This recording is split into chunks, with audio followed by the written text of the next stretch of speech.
Hello everyone, welcome to IFS. And आज हमारे साथ जुड़ चुके हैं और एक टॉपर जिन्होंने गैट बी एग्ज़ाम को बहुत अच्छे रैंक से क्वालिफाई किया है। एंड बहुत सारी बातें इनसे कर लेंगे। कैसे इन्होंने प्रिपरेशन किया, क्या एम्बिशंस थे जब ये एग्ज़ाम देने जा रहे थे, एंड कैसे इनको लगा कि गैट बी ही देना चाहिए। ये सारी बातें, बहुत सारी बातें हम इनसे कर लेंगे। एंड ये सब बातें करने से पहले इनको थोड़ा जान लेते हैं, तो इनका परिचय हम ले लेते हैं। तो please introduce your self. Myself Sanju, and I am from Chakidadri district of Haryana, and I've completed my graduation in May 2025 in BSc Honours Geology course, and I have cleared GAT B with AIR 103 in general category. Great, That's all. बहुत बढ़िया। तो along with the gate भी आप और कुछ अलग exams को target कर रहे थे, या फिर आपका मेन मेजर टारगेट गैट भी ही था? नहीं सर, मेरा मेन मेजर टारगेट जो था वो GAT B ही था। ओके, तो आपने सिर्फ और सिर्फ गैट भी दिया है? Yes sir. क्या क्या रीज़न है इसके पीछे? What was the purpose? Sir एक रीजन तो ये है कि मेरे को एमएससी करनी ही बायोटेक से थी, तो मैंने सीयूईटी के अंदर बायोटेक नहीं है, हम्म। मतलब प्लांट बायोटेक है। Right, right.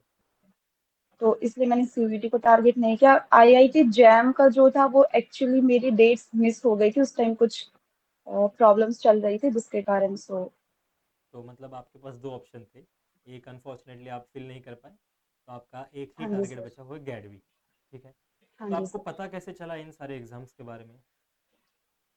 सर ये एक्चुअली हमारे जो कॉलेज के टीचर्स थे उनके थ्रू मुझे गैट बी के बारे में पता चला था, क्योंकि उन्होंने खुद मतलब गैट बी के थ्रू ही एमएससी अपनी हम्म। कंप्लीट करी थी, सो उन्होंने ही मुझे बताया था। ओके, तो इसके बाद आपको इंटरेस्ट कैसा है इस एमएससी करना है, मास्टर्स करना है बायोटेक्नोलॉजी से? सर एक तो क्योंकि बायोटेक्नोलॉजी में क्या है कि रिसर्च फील्ड, मतलब रिसर्च में हम ज़्यादा आसानी से जा सकते हैं, हम्म। तो मेरे को जाना रिसर्च साइड में था हमेशा से।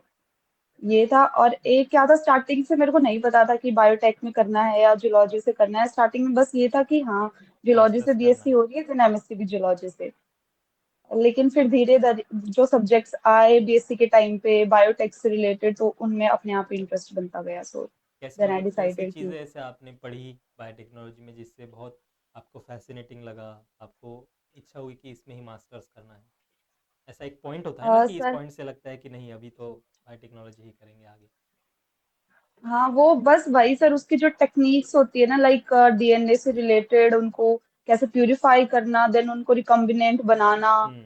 बस यही सब चीजें थी जो मेरे को बहुत ज्यादा इंटरेस्टिंग लगती हैं। जो चीज़ें हम थेराटिकल पढ़ते हैं, देखते हैं, उनको हम असलियत में कर रहे थे, वो आपको ज़्यादा फैसिनेटिंग लगा कि यस, ऐसी हाँ जी चीज़ें सर। अंदर में होती हैं। ग्रेट। हाँ बढ़िया। जी सर। तो क्या पसंद है बायोटेक्नोलॉजी में सबसे ज़्यादा? सबसे ज्यादा सर मुझे वैसे तो मतलब यूनिट वाइज लाइक टॉपिक्स हाँ, टॉपिक कुछ ऐसा बताने हैं या पर्टिकुलर फिर टॉपिक जो बहुत फैसिनेटिंग लगता है या फिर समझाने में भी अच्छा लगता है? एक तो molecular biology and then biochemistry. बढ़िया, बहुत बढ़िया। एक एक फंडामेंटल कोर टॉपिक्स है ये। कोई भी आप लाइफ साइंस के एग्जाम दोगे ना, तो ये रहेगा ही वैसे ही। तो बढ़िया टॉपिक आपने, हाँ जी सर। आपको इंटरेस्ट है उस टॉपिक में, अच्छी बात है। एंड आईएफएस के बारे में कैसे पता चला आपको? सर आईएफएस के बारे में मुझे एक्चुअली जब मैंने गैट बी की जो पीवाईक्यू की बुक्स थी वो सर्च कर रही थी मैं, देन वहां मुझे आईएफएस के बारे में पता चला, क्योंकि उसकी बुक मैंने खरीदी थी। और हम्म। फिर मैंने जो मेरे कुछ बैचमेट्स थे जो सीयूईटी का एग्जाम दे रहे थे, उन्होंने भी आईएफएस की बुक ली थी। देन तभी से हमें ये सब पता चला। देन हमने यूट्यूब पे सर्च किया, देन क्लासेस ली, उसके बाद फिर टेस्ट सीरीज ली, तो ग्रेट, वहीं से। बढ़िया। एंड अभी थोड़ा एग्ज़ाम के बारे में बात करें, तो एग्ज़ाम से पहले आपने कितने टाइम के लिए पढ़ा था गैट बी के लिए? सर एक्चुअली ज़्यादा टाइम तो मैं नहीं पढ़ पाई थी, क्योंकि पहले से मतलब जैसे बच्चे होते सेकेंड ईयर से स्टार्ट कर देते, तब तक तो मुझे पता ही नहीं था कि ऐसा भी कोई एग्जाम होता है। देन फाइनल ईयर में भी लास्ट में आके मुझे पता चला कि हाँ मुझे ये देना है। उसके बाद मैंने शायद 2 इन 3 मंथ्स मैंने प्रिपेयर किया। ग्रेट। और और 2-3 महीने ही आपने प्रिपरेशन किया उसका, मतलब आपके कंसेप्ट ऑलरेडी क्लियर थे, वी कैन से। हाँ जी सर। ओके, तो मतलब आपने सबसे ज़्यादा फोकस किस पे किया फिर? नए टॉपिक्स पढ़ने में या फिर क्वेश्चन प्रैक्टिस करने में? नहीं सर, क्वेश्चन प्रैक्टिस करने में, क्योंकि गैट बी का सिलेबस है वो थोड़ा बड़ा है बाकी राइट। एग्जाम से कंपैरिजन में, like CUET and all. Yes. तो उसके अंदर कई टॉपिक्स ऐसे होते हैं जो हमने बीएससी में पढ़े भी नहीं होते हैं, जैसे बायो प्रोसेस इंजीनियरिंग वगैरह ये सब कुछ, तो मैंने वो टॉपिक्स नहीं पढ़े। तो जो टॉपिक्स जिनका वेटेज थोड़ा हाइयर हाइयर रहता है, मतलब जैसे biochemistry, immunology, molecular genetics, like ये सब कुछ, तो राइट, मैंने राइट। इन्हीं पे ज्यादा फोकस किया। ग्रेट, ग्रेट स्ट्रेटजी, क्योंकि जब कम कम टाइम होता है आपके पास, लिमिटेड टाइम होता है, तो आपको कुछ ना कुछ कोई स्ट्रैटेजीज लगानी पड़ती है कि नहीं पूरा सिलेबस तो कंप्लीट नहीं होगा, तो फिर ज़्यादा वेटेज के देख लो। जो भी व्यूवर्स हमारे देख रहे हैं, हाँ जी सर। जिनको जैसे इनकी तरह लेट पता चल जाए अनफॉर्चुनेटली, तो ऐसी चीज़ें करनी है कि ज़्यादा वेटेज वाले जो टॉपिक है उनको थोड़ा आपको ध्यान देना चाहिए। यानी इन्होंने वो प्रूव करके दिखाया है कि कंप्लीट सिलेबस होने की ज़रूरत नहीं है, बट एक स्मार्ट स्ट्रेटेजी अगर आपके पास हो तो you can be succeed. Okay.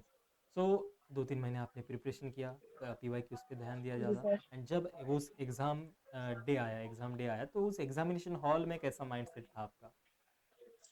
Sir examination hall में तो थोड़ा पैनिक हो जाते हैं, क्योंकि इतना बड़ा सेंटर है और उसमें इतने सारे बच्चे देखते हैं, तो ऐसा लगता है कि सब पढ़ के आए हैं। हाँ, एक पीर प्रेशर आ जाता है, राइट। हाँ जी सर। और एग्जाम स्टार्ट होने से पहले भी मतलब बच्चे आपस में डिस्कस कर रहे होते हैं, हाँ मैंने वो भी पढ़ा है, वो भी पढ़ा है। तो वो प्रेशर थोड़ा कंट्रोल करना पड़ता है कि ये नहीं, बहुत माइंड को हॉरिबल थोड़ा थिंग्स होते हैं जब शांत रखो। ग्रुप मिलके चैटिंग कर रहा होता है एग्जाम के बाद भी। उस हाँ जी सर। क्वेश्चन का सवाल ये था ये था, राइट।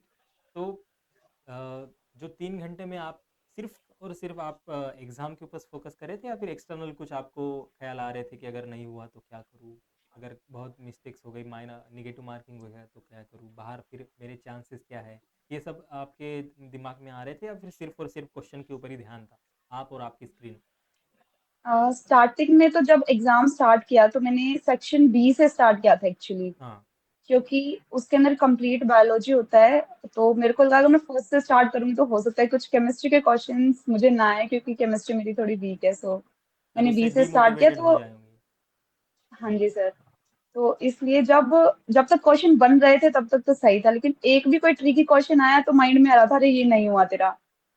फिर ओके। जब नेक्स्ट क्वेश्चन पे भी जाते हैं तब भी यूं रहता है कि अरे वो पिछले वाला रह गया, तो वहां पे माइंड को थोड़ा फोकस करना पड़ता है कि मतलब आप बैक ऑफ द ऐसे माइंड वही क्यों चीज़ें मिस्टेक चल हुई। रही थी कि ये छूट गया, वो छूट गया, ऐसा हो रहा था हाँ जी जब सर। जब आप आगे हाँ बढ़ जी रहे थे सर। क्वेश्चंस में? हाँ ओके, जी सर। क्योंकि इससे क्या होता है ना, जब आप आपका आधा दिमाग दूसरा कुछ चीज़ें सोच रहा है और आधा दिमाग आपका क्वेश्चन पे पड़ रहा है, तो आप 100% इफिशिएंसी से नहीं उसको कर पाते हो। तो जब आप one question at a one time ऐसा अगर आप सोचोगे तो आप बहुत अच्छे से कर पाओगे।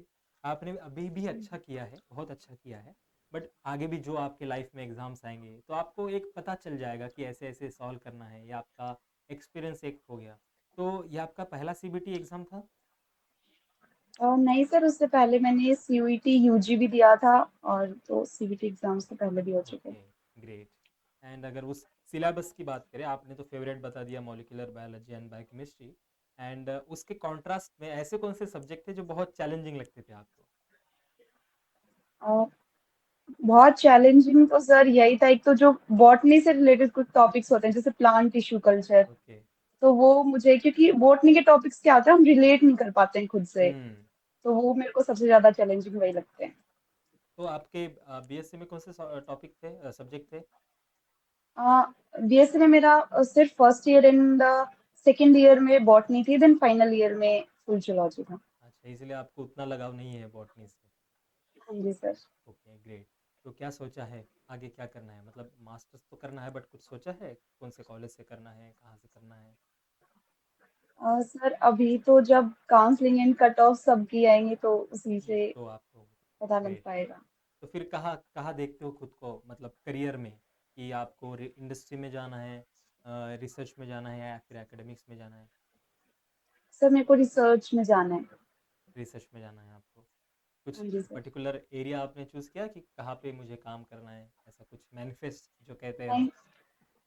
नहीं, नहीं अभी तक तो ऐसा कुछ देखा नहीं है सर, क्योंकि अभी जस्ट बीएससी कंप्लीट हुआ है, तो इतना ज्यादा पता भी नहीं है राइट, राइट, राइट। कि आज जब आप मास्टर्स में व्हाट आर द जाओगे, फील्ड्स। आप थोड़े ज़्यादा पाथ आपके ओपन हो जाएंगे, एक्सप्लोर करोगे, कॉन्टैक्ट्स आपके बढ़ेंगे, हाँ जी तब सर। आपको पता चलेगा कि पीएचडी करना है, इंडस्ट्री में जाना है। वो आपको क्लियरिटी हाँ आ जी। जाएगी धीरे धीरे। बट अभी तो फिलहाल मास्टर्स करना है, मास्टर के बाद रिसर्च करना है, इतना आपने सोचा है। हाँ ग्रेट, जी सर। बहुत बढ़िया। एंड जब आप एग्जामिनेशन हॉल से निकले तो आप एक्सपेक्ट कर रहे थे इतने मार्क्स आ जाएंगे, इतना रैंक आ जाएगा? हाँ, एक्सपेक्ट तो था, लेकिन फिर ये भी था कि सब बच्चे बाहर, पेपर तो बहुत इजी था, पेपर तो इजी था। ये चीज बहुत हो रही थी, तो थोड़ा बहुत था कि यार इजी था तो क्या, अब तो कट ऑफ बहुत हाई चली जाएगी। तो आपके हिसाब से कैसा था? इजी टू मॉडरेट था सर, क्योंकि कुछ क्वेश्चंस ऐसे थे जो लग इजी रहे थे, लेकिन कुछ वो थोड़े हिडन ट्रिकी वर्ड्स थे। उसमें छुपे थे? हाँ जी सर। ओह, तो इजी टू मॉडरेट था मेरा तो। बहुत बढ़िया। तो इन सब के पीछे कौन है इंस्पिरेशन? किनको देख के आपको लगा कि हायर स्टडीज परस्यू करना चाहिए, रिसर्च में जाना चाहिए, या फिर खुद का ही सर मन? ये तो खुद का ही, और टीचर्स जो होते हैं वो मोटिवेट करते रहते हैं, जैसे क्लासरूम में बैठे रहते हैं तो उस टाइम पे वो अपने बारे में बताते हैं, औरों के बारे में बताते हैं, तो वहीं से फिर इंस्पिरेशन एक मिलती है। इंस्पिरेशन आता है। ग्रेट। एंड लास्टली, जो सवाल मैंने नहीं पूछे, आपको कुछ बताना है आपके एंड से, तो कोई ऐसी चीज़ है, जो कोई पॉइंट्स है जो आप हमारे व्यूवर्स को बताना चाहोगे? सर अपनी साइड से तो मैं यही कहना चाहूंगी कि लेट मत करो अपनी प्रिपरेशन को। एग्जैक्टली। मतलब तुम हो सेकंड ईयर या फिर फाइनल ईयर में भी कर रहे हो तो स्टार्टिंग से शुरू कर दो। Last great. में जाके सिलेबस भी कवर नहीं हो पाता और मेंटल प्रेशर ज्यादा हो जाता है। एग्जैक्टली, जो बस आपने यही खुद कहना चाहूंगी। एक्सपीरियंस किया है, आपके खुद के एक्सपीरियंस हाँ की जी बात सर। आप बता रहे हो, वेरी नाइस। हाँ एंड जी। जो स्ट्रगल्स आपने किए हैं, मतलब लेट पता चलना एग्ज़ाम के बारे में, जितना टाइम देना चाहिए उतना टाइम नहीं दे पाना उस एग्ज़ाम को, मतलब पता चलने के बाद, तो ये सारी हाँ जी चीज़ें सर। अगर आपके जूनियर्स अगर फेस कर रहे हैं, आप कोई दोस्त लोग फेस कर रहे हैं, वो क्लूलेस पा रहे हैं, तो ये आपकी मॉरल रिस्पॉन्सिबिलिटी है कि आप उन्हें बताएं कि कैसे करना चाहिए, बिल्कुल सर। कैसे पढ़ना चाहिए, कैसे करियर को सेट करना चाहिए, राइट? एंड आई बेट आप राइट डेफिनेटली सर। ये सोच रखोगे एंड आप करोगे ऐसा। आप हेल्पफुल नेचर के होगे। And all the very best for your bright bright bright future. And अभी के लिए तो बहुत बहुत बधाई हो आपको। आई बहुत प्राउड फील कर रहा है आपके ऊपर। Okay. Thank you so much sir. Okay, and I is always there. आप कोई भी ज़रूरत हो, कोई भी काउंसलिंग, कोई भी गाइडेंस की ज़रूरत हो, तो I is always there for your guidance at any point of your life. Okay. Thank you so much sir. All the very best.